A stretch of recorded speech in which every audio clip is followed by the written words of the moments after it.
नमस्कार शेतकरी मित्रांनो, मी अनिल स्वागत करतो तुमचं शेतीचा डॉक्टर या यूट्यूब चॅनल फेसबुकमध्ये. तर मित्रांनो, आज आपली मक्का लागवड करून 18 दिवस पूर्ण झालेले आहेत. तर आपली उगवण कशी झालेली आहे आणि आपण जे काय अळीसाठी व्यवस्थापन करत आहोत ते कशा पद्धतीनं करत आहोत. कारण मका पिकामध्ये लष्करी अळीचा मेन जास्त प्रमाणात प्रॉब्लेम आहे. आणि जे तण व्यवस्थापन करायचं आहे, कारण आपण सुरुवातीच्या काळात जे काही तण येतात त्या तणाचं व्यवस्थापन जर वेळीच केल्यानंतर आपल्याला मका पिकामध्ये तणविरहित प्लॉट राहिल्यामुळे पिकाची वाढ चांगली होत असते. या संदर्भात सविस्तर माहिती आपण आजच्या व्हिडिओमध्ये घेणार आहोत. कारण अळीचं जे नियंत्रण करण्यामध्ये बऱ्याच शेतकऱ्याची फसगत होते. औषधं चुकीचे वापरतात, अळीचं नियंत्रण व्यवस्थितरित्या होत नाही.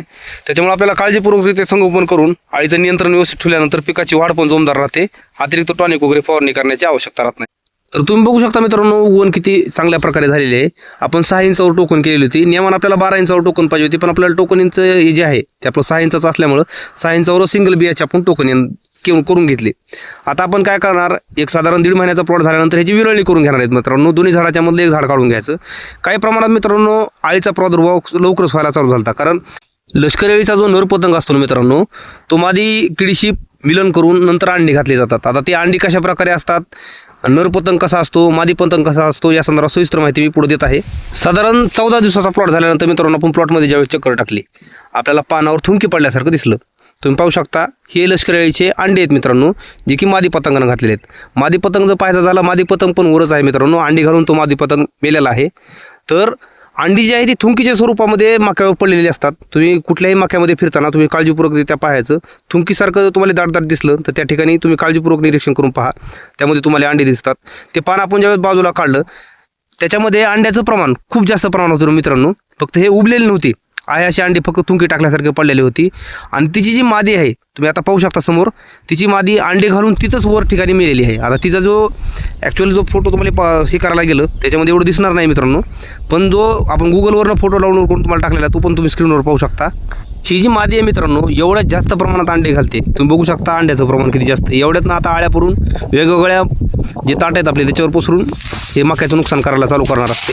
त्याच्यामुळे आपल्याला कीड नियंत्रणामध्ये, एकात्मिक कीड व्यवस्थापनामध्ये आपण जे काही ह्या किडीचे नरपतंग आहेत ते कव्हर करण्यासाठी जे काही फ्लूर येतात त्याचा वापर करणं आवश्यक आहे. तुम्ही वॉटर ट्रॅपमध्ये किंवा डेल्टा ट्रॅपमध्ये किंवा टुटाच्या ट्रॅपमध्ये, कुठल्याही ट्रॅपमध्ये तुम्ही वापरू शकता, ज्यामुळे ह्यामध्ये ते नरपतंग पूर्ण सापडून आपल्याला त्याचं नियंत्रण चांगल्या पद्धतीने मिळून जातं. दुसरी गोष्ट, आपण कीड नियंत्रणामध्ये जे काही कीटकनाशक वापरतो याला सरळ इमामेक्टिन बेंझोएट वापरा मित्रांनो. त्याच्यामध्ये निंबोळी अर्काचा जर आपण वापर केला तर ते अंडी नाश करण्याचं सुद्धा काम करतं. निंबोळी अर्काचा रिझल्ट खूप सुंदर आहेत मित्रांनो. तुम्ही कुठल्याही कीटकनाशकामध्ये निंबोळी अर्काची जर मिक्स करून फवारणी घेतली तर त्याचे आपल्याला जैविक कीड नियंत्रणामध्ये चांगले फायदे मिळतात आणि पिकाची वाढ एकसारखी राहते. आणि महत्त्वाचा जो विषय असतो दुसरा, की परत रिपीट औषध वापरणं. कारण आता बरेच जण काय करतात, चुकीची औषधं पण वापरतात. अमेरिकन लष्करी अळी जी आहे मित्रांनो, फॉलवर्म ज्याला म्हणतात, त्यासाठी कोराझन किंवा डेलिगेट, ट्रेसर असले औषध वापरत बसण्यापेक्षा सरळ तुम्ही बिंदास्त इमामेक्टिन बेंझोएट प्रति लिटर 1 ग्राम आणि त्याच्यामध्ये निंबोळी अर्क 10,000 ppm किंवा 1.5 लाख ppm कुठल्या ppmचं आहे त्यानुसार तुम्ही प्रमाण ते घेऊ शकता. साधारण 1 मिली लिंबोळी अर्क आणि 1 ग्राम इमामेक्टिन बेंझोएट असं मिक्स फवारून जर तुम्ही फवारणी घेतली तर त्याचे रिझल्ट आपल्याला सर्वोत्तम मिळतात. अळीपासून आपलं संरक्षण चांगलं होतं. अळी कसल्याच प्रकारच्या आपल्या पिकावर अटॅक करत नाही किंवा जे काही पोंगा खाण्यामुळं जे पिकाची वाढ होत नाही हे प्रकार आपल्याला दिसून येत नाहीत. बरेच जण कीटकनाशकामध्ये टॉनिक मिसळतात, हे पण पद्धत मित्रांनो चुकीची आहे. तुम्ही फक्त इमामेक्टिन बेंझोएट आणि निंबोळी अर्क मिक्स करून मारा, तुमच्या पिकाची वाढ एकदम जोमदार आणि तजेलदार राहील. यामध्ये दुसरा महत्त्वाचा मुद्दा तण व्यवस्थापनाचा. साधारण 15 ते 25 दिवसामध्ये मित्रांनो आपल्याला तण दिसायला चालू होतं. पण आपल्या प्लॉटमध्ये आपण जुने जे पीक होतं, आपण ह्याच्या पूर्वी काय केलं होतं, ऊसाचं लागवड आपल्या शेतामध्ये होते. त्याच्यामुळे आपण तण व्यवस्थापन व्यवस्थित ठेवल्यामुळे बियाणं पडलेलं नाही तणाचं जास्त. जर तणाचं बी जर शेतामध्ये जास्त प्रमाणात पडलेलं असेल तर आपल्याला तण व्यवस्थापनामध्ये खूप खर्च जास्त होतो. तर तुम्ही या दरम्यान जर तुम्हाला तणनाशकाचा वापर करायचा असेल तर तुमच्या प्लॉटमध्ये जर तण दिसत असेल तर त्या तण व्यवस्थापनासंदर्भात एक सविस्तर व्हिडिओ आपण तयार केलेला आहे. या प्लॉटमध्ये पण आपण तणनाशकाचा वापर करणार आहोत. पण सध्या प्लॉटमध्ये तण नसल्यामुळे आपल्याला तणनाशक वापरण्याची आवश्यकता नाही मित्रांनो. तणनाशक वापरताना कुठलं वापरायचं आहे, कसं वापरायचं आहे, त्याचा pH कसा बॅलन्स करायचा आहे, औषधाचं प्रमाण प्रति एकर काय घ्यायचं आहे, या संदर्भात सविस्तर व्हिडिओ आपल्या चॅनलवर आहे. तुम्ही पाहून त्या संदर्भात सविस्तर माहिती घेऊ शकता. पाणी व्यवस्थापनामध्ये जमिनीच्या मगदुराप्रमाणे किंवा जमिनीच्या प्रकारानुसार आपल्याला पाण्याचं व्यवस्थापन करायचे. तुम्ही मोकळं पाणी देऊ शकता, स्प्रिंकलरच्या माध्यमातून देऊ शकता.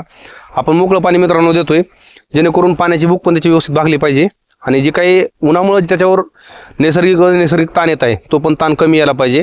ह्या हिशोबाने नियोजन आहे. जास्त अतिरिक्त पण पाणी होऊ द्यायचं नाही आणि पाणी कमी पण पडू द्यायचं नाही. ह्या हिशोबाने तुम्ही पाण्याचं व्यवस्थापन तुमच्या प्रकारानुसार करू शकता.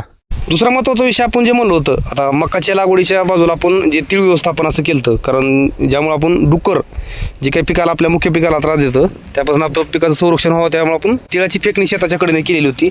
या ठिकाणी पाहू शकता तुम्ही तीळ चांगल्या पद्धतीने आपलं उगून आलेलं आहे. ह्याच्यामुळे काय होतं मित्रांनो, या ठिकाणावरून 4 काळी लाईन त्या बाजूनं आणि वरच्या दिशेनं आपण 4ही दिशेनं आपल्याला तीळ टाकल्यामुळं पिकामध्ये डुक्कर जाण्याचा त्रास आपल्याला खूप प्रमाणात कमी होतो. आता हे लाईव्ह पण आपण दाखवणार आहोत, जसं आपला पुढं जाईल त्यामध्ये आपण ह्या तिळाचा काय बेनिफिट झाला या संदर्भात सविस्तर माहिती आपली त्याच्यामध्ये राहील.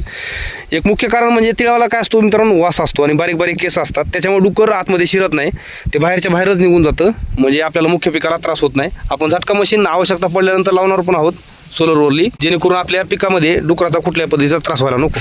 तर आजचा व्हिडिओ आवडला असेल की लाईक करा, तुमच्या शेतकरी मित्रांना शेअर करा. जे मित्र आपल्या चॅनल नवीन आहेत त्याने माझ्या या बाजूला शेतीचा डॉक्टर नाव लोगो येत आहे, त्या लोगोवर क्लिक करून तुम्ही आपलं चॅनल सबस्क्राईब करू शकता. अशी शेतीविषयक माहिती आपल्या चॅनलवर मिळू शकता. आणि जी स्वीटकॉर्न संदर्भात जे काय आपण संपूर्ण प्लेलिस्ट तयार केलेली आहे त्याची लिंक आहे ते खाली येत आहे, त्या ठिकाणी क्लिक करून तुम्ही स्वीटकॉर्न संदर्भात संपूर्ण माहिती जी की लागवड ते कारणी या संदर्भात सविस्तर माहिती आपण त्या लिंकमध्ये दिलेली आहे, ती माहिती घेऊन तुम्ही तुमच्या प्लॉटचं नियोजन करू शकता. धन्यवाद.